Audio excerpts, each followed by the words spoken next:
نیک تھا, مسجد جایا کرتا تھا رات کو. تو مسجد جا رہا تھا تو رستے میں ایک عورت نے دعوت گناہ دی. ابن عساکر نے اس کو لکھا ہے.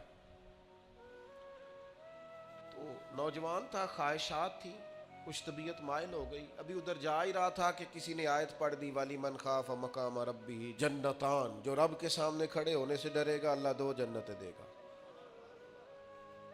واقعی ڈر گیا, وہ واقعی ڈر گیا. اتنا ڈرا کہ بے ہوش ہو کے گر پڑا.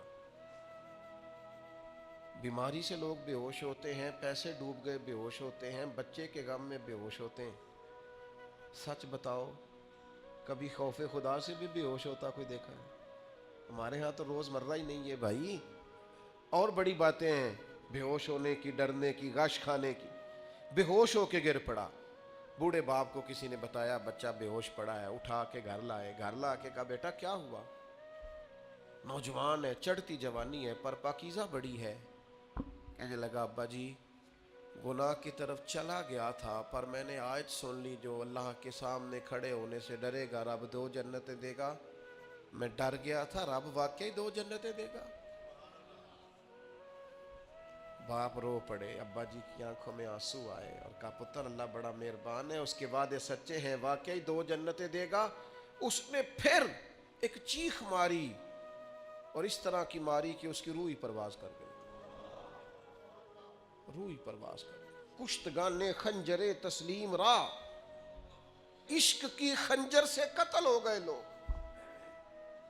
صبح حضرت عمر کو پتہ چلا کہ انہوں نے تو رات جنازہ بھی پڑھ دیا, تدفین بھی کر دی. جناب عمر فرمانے لگے اتنا نیک نوجوان خوف خدا سے دنیا سے چلا گیا, مجھے کیوں نہیں بلایا, میں جنازہ پڑھتا. فاروق اعظم فرما رہے ہیں میرا شوق تھا میں اس کا جنازہ پڑھتا. کہ حضور آپ کو تکلیف نہیں دی. فرمایا بتاؤ قبر کہاں ہے؟ تے کامل پیر اونا دے باہو قبر جنا دی جیوے. حضرت فاروق اعظم قبر پہ تشریف لے گئے اور کھڑے ہو کے فرمانے لگے نوجوان مجھے امید ہے میرے رب نے تجھے 2 جنتیں دی ہوں گی. ابن عساکر کھول کے دیکھو تاریخ بغداد نے کیا لکھا ہے. حضرت سیدنا فاروق نے فرمایا امید ہے 2 جنتیں دی ہوں گی. قبر کے اندر سے بولا کامل پیرو نہ دے باہو قبر جنا دی جیوے. قبر کے اندر سے بولا. کہنے لگا حضور امید والی بات نہیں, رب کے وعدے سچے ہیں, اس نے واقعی مجھے 2 جنتیں عطا فرمائی. حضرت عبداللہ ابن عمر ایک اونٹنی پہ بیٹھے تھے. اونٹنی بڑی پیاری لگی, بڑی خوبصورت تھی, بڑی بہترین تھی, بڑی صاف ستھری تھی. تو 2-3 دفعہ اپنے غلام سے کہا یار بڑی پیاری ہے, بڑی خوبصورت ہے, دیکھو اس کا چلنے کا انداز کتنا نرالا ہے. آج کل بھی ڈرائیور گاڑی چلاتے ہیں تو کہتے ہیں بڑی ہلکی پھلکی ہے جی, بریکیں بھی بڑی ٹھیک ہیں جی اس کی, فلاں معاملہ بھی اس کا بڑا صحیح ہے. وہ اتنی پسند آئی اونٹنی تو اونٹنی سے اترتے ہی فوراً کہنے لگے اس کو نشان لگا کے قربانی کے جانوروں میں چھوڑ دو, یہ زیادہ پیاری ہے, اسے رب کے رستے میں خیرات کریں گے. کیوں؟ ایک باریک نکتہ صوفیاء نے بیان کیا ہے. اللہ کے نیک بندے کہتے ہیں کسی جگہ بھی تمہارا دل اللہ رسول کے مقابلے میں الجھنا نہیں چاہیے. کوئی ایسی چیز جو رکاوٹ بن رہی ہو, رکاوٹ, وہ کیا کہتے ہیں کچرا آ گیا ہے, اس کچرے کو لوگ ٹھیک نہیں کرتے, کہتے نکال دو تاکہ معاملہ صحیح رہے. ایک چھوٹا سا باریک سا ہلکا سا دھاگے کی طرح کا ایک ٹکڑا اگر کسی وقت گوشت کا آپ کے دانت میں الجھ جائے نا, وہ سارا ذائقہ تباہ کر دیتا ہے. لوگ مختلف چیزیں لے کے خلال کرتے ہیں دانتوں کا تاکہ وہ نکل جائے, کیونکہ ذرا سی بھی چیز اگر کسی جگہ رکاوٹ بن جائے نا, آپ بڑا بہترین کھانا کھا رہے تھے, زبردست غذا آپ کھا رہے تھے, ایک صرف اس میں نا ہلکا سا دانہ ایسا ہے جو سخت تھا, کچرا آ گیا, روڑا آ گیا, تو وہ سارے کھانے کا ذائقہ تباہ کر دیتا ہے.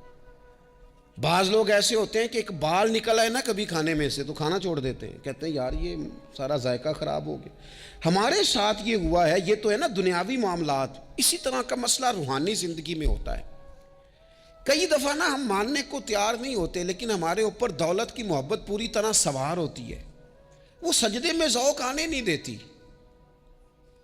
شہرت کی محبت پوری طرح سوار ہوتی ہے، وہ درود و سلام کا، ذکر کا، عبادت کا ذائقہ لگنے نہیں دیتی۔ وہ جو کہا تھا نا والذین آمنوا اشد حبا للہ، ایمان والے سب سے بڑھ کر اللہ سے پیار کرتے ہیں، سب سے بڑھ کر رسول اللہ صلی اللہ علیہ وسلم سے محبت کرتے ہیں۔ کیوں کہا گیا تھا؟ اس لیے کہ ان محبتوں کے مقابلے میں ذرا بھی کوئی اور محبت آتی ہے روحانی ذائقہ خراب کر دیتی ہے، ہمارا دل نہیں لگتا، ہم بور ہوتے ہیں، ہم پریشان ہوتے ہیں۔ مسئلہ یہ ہے کہ جس دل میں صرف رب رسول کو ہونا چاہیے تھا وہاں شہرت آ گئی ہے، شہرت کی محبت آ گئی ہے، دکھاوا آ گیا ہے، مال آ گیا ہے، کئی قسم کے ہم نے بت معاذ اللہ اکٹھے کر لیے، اور پھر وہ ساری کیف مستی آئے۔ یہ کیسے ہو سکتا ہے؟ حضرت عبداللہ ابن عمر رضی اللہ تعالیٰ عنہ کے پاس ایک گدھا تھا، ہم پنجابی میں تو کہا کرتے تھے کہ بڑا ساؤ جانور ہے، بڑا دھیما ہے، بڑا اچھا ہے، سواری بھی کرتے تھے اس پہ، اس پر بوجھ بھی رکھتے تھے، اور بھی کئی کام، جانوروں کا چارہ بھی اس پہ رکھ کے لایا جاتا تھا۔ بہت سارے لوگ اس کی تعریف کرتے تھے کہ ظاہر ہے اس وقت یہ جانور ہر گھر کی ضرورت ہوتے تھے، لوگوں نے بڑی تعریف کی کہ جناب یہ گدھا بڑا اچھا ہے، بڑا عمدہ ہے۔ اب بعض چیزیں ایسی ہوتی ہیں جن سے دل لگ جاتا ہے۔ کچھ نوجوانوں نے گھروں میں بلی رکھی ہوتی ہے، گھوڑا رکھا ہوتا ہے، جانور رکھے ہوتے ہیں، ان کی پوری توجہ انہماک۔ ہم دیکھتے تھے دیہاتوں میں کہ بزرگ اگر کہیں چلے جاتے تھے سفر پہ تو وہاں سے بھی پیغام بھیجتے تھے کہ گائے کو چارہ ڈالا کہ نہیں، بھینس کو نکالا کہ نہیں، تم نے باڑے سے دھوپ چھاؤں کا خیال کیا کہ نہیں، وہ چیز ذہن میں آ جاتی تھی۔ حضرت عبداللہ ابن عمر رضی اللہ تعالیٰ عنہ وہ گدھا چونکہ بڑا پیارا تھا، بڑا اچھا جانور تھا اور بڑے کام کرتا تھا، بہت سارے معاملات گھر کے اور کھیتی باڑی کے اس کے ذمے تھے، تو گھر والے بھی کہتے کہ اس جانور کی وجہ سے بڑی خیر ہے، بڑے کام ہو جاتے ہیں، آپ کا بھی خیال تھا۔ حضرت عبداللہ ابن عمر ایک دن گھوڑے سے نیچے اترے یا اس گدھے سے نیچے اترے تو خادم کو بلا کے کہنے لگے اسے لے جاؤ اور بیچ کے پیسے اللہ کے رستے میں خیرات کر دو۔ اب وہ خادم کا بھی اس سے دل لگ گیا تھا، جانور گھر میں ہوتا ہے دلچسپی ہو جاتی، کہنے لگا حضور وہ سارا محلہ تو اس کی تعریف کرتا ہے، سارے خاندان والے تو اس جانور سے دلچسپی رکھتے ہیں اور آپ بیچ رہے ہیں؟ آپ فرمانے لگے جس طرح سب کا دل اس کی طرف ہے نا کہ اچھا جانور ہے، میرا بھی ہو گیا ہے، لیکن میں اپنے دل کو سوائے رب رسول کے کسی اور طرف ہوتا دیکھ نہیں سکتا۔ اعظم بلا سے اپنی وہ ہستی ہی کیوں نہ ہو، اعظم بلا سے اپنی وہ ہستی ہی کیوں نہ ہو، جو چیز اس کی راہ میں حائل ہو پھونک دو، جلا دو ایسی ساری چیزیں جو ان کے رستے میں آتی۔ Please like and share the video and don't forget to subscribe the channel for new videos. Press the bell icon for the notification.